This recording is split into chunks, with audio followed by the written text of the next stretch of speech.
네, 강프로입니다. 자, 에코프로모티브입니다. 에코프로모티브 6% 빠졌습니다. 자, 여러 가지 내용 이야기 안 하고 요점만 딱딱딱 짚어가지고 이야기 드릴게요. 어제 반등 나온 점 테슬라 실적 때문에 그렇습니다. 근데 테슬라 실적이 잘 나와서 반등 나왔느냐? 아니요. 안 나와서 반등이 나왔습니다. 최악의 상황을 반영했기 때문이에요. 주가가 그동안 안 좋았기 때문에. 에코프로모티나 에코프로 BM뿐만 아니라 테슬라에 대한 부분도 가격대가 먼저 하락하고 실적이 최악의 상황을 만들면서 9% 떨어졌단 말이에요. 그러면서 실적입니다. 실적 매출이 9% 떨어졌어요. 그러면서 반등을 했다. 그러니까 먼저 빠졌으면 실적에 대한 부담감이 없는 거고 아직까지 주가가 안 빠져 있으면 실적에 대한 부담감을 가지고 있는 겁니다. 그래서 메타가 오늘 안 좋은 거예요. 그러면 이런 구간에서 에코프로모티는 뭘 기다려야 돼요? 정배열이 전환되는 그 구간을 기다려야 된다. 그러면 정배열이 전환되려면 62평이 내려오거나 주가가 올라가야 되는데 역배열에서 올라가봤자 61평 저항 맞을 테니까 이 저항 구간을 굳이 먼저 들어가서 기다리지 말고 62평이 빠지는 62평의 고가가 충분히 빠지는 구간까지 기다리자. 그러려면 아직까지 22거래일이 남았습니다. 한 달 정도가 남았어요. 그러면 한 달 이후에는 62평이 강하게 깔아앉으면서 22평과 만나게 되어 있어요. 여기보다 더 빠지려면 에코프로 BM이 빠져야 되니까 에코프로 BM이 빠지려면 전기차 시대가 아직 안 와야 되거든요. 그렇죠? 이게 가장 심플하게 이야기를 드린 겁니다.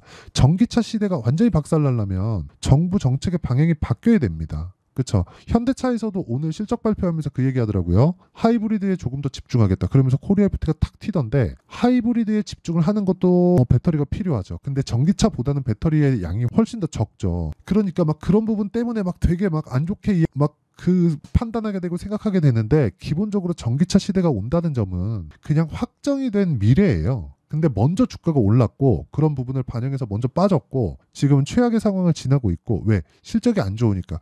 그런 부분을 에코프로 BM에서도 봤고 테슬라에서도 봤다. 그러면 얘기 다 끝난 거잖아요. 그렇죠? 5월 초 되면 에코프로의 실적도 나올 겁니다. 그럴 때가 저가 구간을 확인하고 가는 거겠지만 확인한 이후에 즉 시세를 확인한 이후에 우리가 매매를 하자. 이게 핵심입니다. 더 이상 나빠질 게 없다. 그렇죠?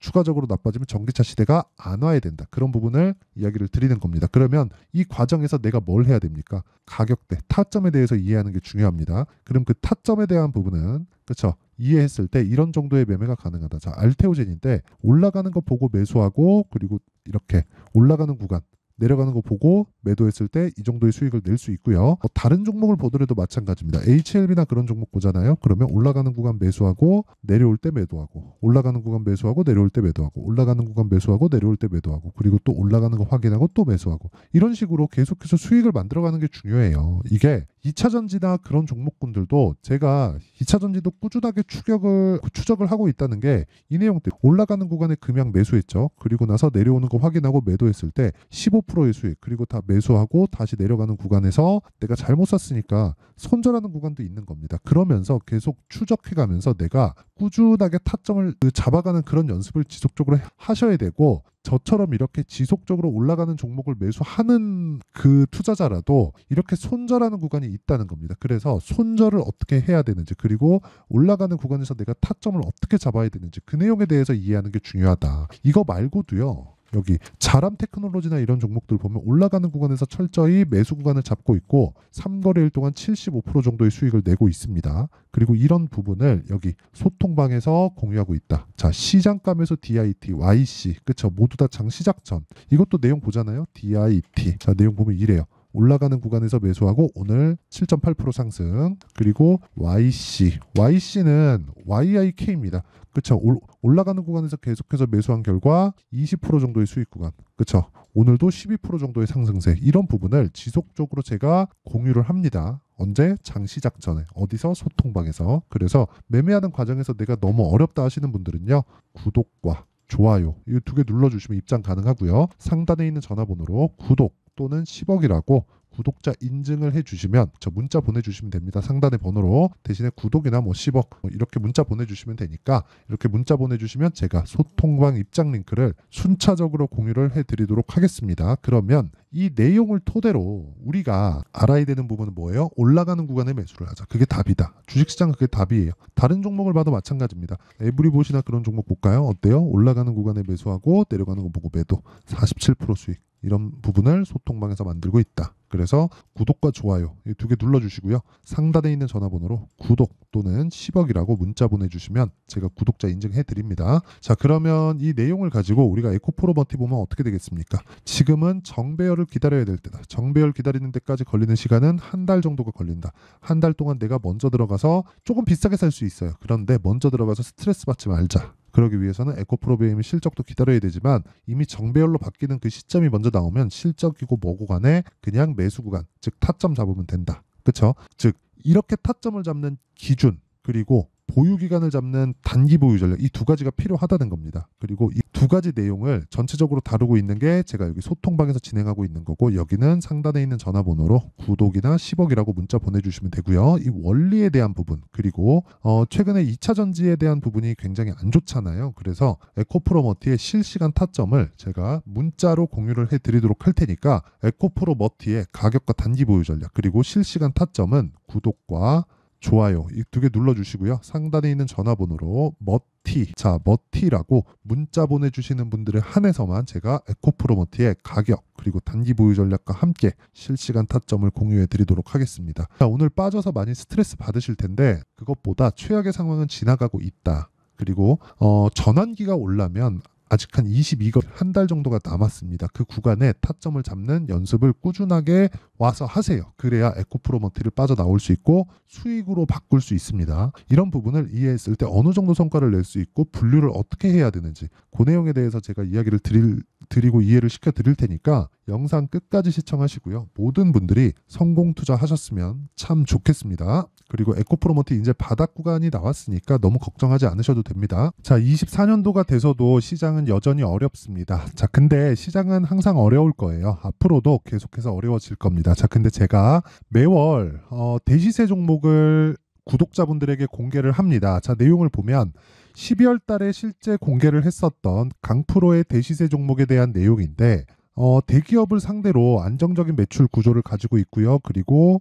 현재 주요 거래처는 삼성전자, 인텔, 하이닉스, TSMC 해외에 반도체 관련된 기업이라는 걸 알 수 있죠. 그만큼 1월 달에 제가 보고 있었던 종목은 반도체 관련주라는 걸 알 수 있습니다. 공개를 해드리면 이 내용입니다. 여기 어보브 반도체 그쵸 실제 제가 거래한 내용을 공개를 한 거고요. 수익에 대한 크기를 보면 공략한 시점 제가 가격대를 함께 공개를 해드렸는데 공략한 시점부터 21%의 수익 마감이 된 것을 확인해 볼 수가 있습니다. 자, 근데 지금도 마찬가지입니다. 지금은 어떤 이슈가 있을까요? 2월 달에 발표한다는 기업 밸류업 프로그램이 있죠. 근데 그걸로 인해서 지금 2월 달에 발표한다고 이야기가 나온 상황이고요. 무엇보다 우리가 생각해야 될 내용은 한 가지입니다. 어떤 이슈나 그리고 어떤 상승할 수 있는 내용으로 인해서 주가가 올라가는 것은 맞죠. 하지만 가격이 먼저 반영한다는 걸 반드시 알고 있어야 되고 그런 내용에 대한 파악이 되었을 때 그쵸? 여기 어보브 반도체처럼 21% 그쵸? 대략 3에서 4일 동안 20% 이상의 수익을 먹을 수 있고요. 그리고 여기 HLB 같은 종목처럼 대략 일주일이 채 되지 않는 기간 동안 30%의 수익을 낼 수 있습니다. 자, 그러면 답은 나왔어요. 재료에 대한 부분보다 중요한 게 가격이다. 자, 근데 지금 시장에 쏠려 있는 게 뭐죠? 2월 달에 발표하는 기업 밸류업 프로그램에 대한 내용이죠. 자, 그러면 우리가 이쪽에다가 지금 집중을 해야 될까요? 그 내용을 한번 보겠습니다. 기아차의 차트를 보면요. 1월 24일 날 정부단에서 입김을 불어넣은 이후에 시세가 강하게 발생한 것처럼 보이지만 애초에 12월 달부터 신고가를 달성했다는 걸 확인할 수 있습니다. 자, 그러면 우리가 스케줄을 따져봤을 때 우리가 어디를 봐야 될까요? 4월 달 총선을 봐야 됩니다. 드디어 때가 온 거죠. 4월 달 총선이 끝나면 그 뒤엔 뭐가 있죠? 대선 전국으로 들어갑니다. 그러면 우리는 4월 달 총선부터 시작해서 대선까지 이어질 수 있는 종목을 찾는 게 정말 중요합니다. 그게 정부 정책의 방향과 그리고 스케줄에 맞춰서 가는 거예요. 정치적인 상황에 따라서 주가가 움직이는 걸 우리는 수도 없이 많이 봐왔기 때문에 스케줄에 맞춰서 가는 게 지금으로서는 답이 될 수 있습니다. 그리고 무엇보다 어느 정도의 시세를 내는지 그 첫 번째 단계인 상황을 그쵸 제가 12월 달 밝혀드렸었던 대시세 종목으로 이미 공개를 해드렸기 때문에 그쵸? 어떻게 제가 매매를 했는지까지 다 보여드렸습니다. HLB처럼 그쵸? 31.9% 걸린 시간은 4일밖에 되지 않죠. 이 종목을 제가 가격과 그리고 어떤 종목인지를 애초에 12월 달부터 공개를 한 겁니다. 자, 그러면 지금도 마찬가지예요. 앞서서 제가 말씀드렸었던 23년도에 했었던 여러 가지 종목들이 있죠. 한미반도체 같은 종목들도 여기 소통방에서 모두 공개를 해서 실제로 10,000원부터 60,000원까지 상승한 내역이 있고요. 왜 공략을 했는지를 제가 다 공개를 해드렸습니다. 근데 지금도 마찬가지라는 거죠. 정부 정책의 방향에 맞춰서 또는 선거 스케줄에 맞춰서 매매를 이어가야 될 때가 됐고요. 제가 총선 관련된 큰 시세가 나올 수 있는 대시세 종목을 준비를 해놨습니다. 길게 말씀드리지 않겠습니다. 모든 종목들은 신고가를 달성하면서 대시세 준비를 하게 되고요. 신고가를 공략했을 때 내가 시장에 주도주를 잡을 수 있는데 지금은 총선에 집중하는 게 맞다. 그래서 총선 관련된 그리고 대선까지 이어질 수 있는 종목을 준비를 해놨는데 지금부터 준비를 하셔야 나중에 고가에 올라가서도 꾸준하게 매매를 이어갈 수 있습니다. 자꾸 막 손절하고 매매하는 과정에서 너무 어렵다 하시는 분들은요. 이 종목 딱 받아가서 큰 수익 내셨으면 좋겠고요. 이 종목은 상단에 있는 전화번호로 대시세라고 문자를 보내주시는 분들에 한해서만 제가 총선 그리고 대선까지 이어질 수 있는 종목을 공개해 드리도록 할 테니까 상단에 있는 전화번호로 대시세라고 문자를 보내주시고요. 그리고 구독과 좋아요 꼭 좀 부탁드리겠습니다. 시장은 정말 어렵습니다. 자, 그래서 모든 분들이 성공 투자하셨으면 좋겠고요. 기본적으로 가격에 대한 파악을 하면서 큰 수익을 내셨으면 좋겠습니다.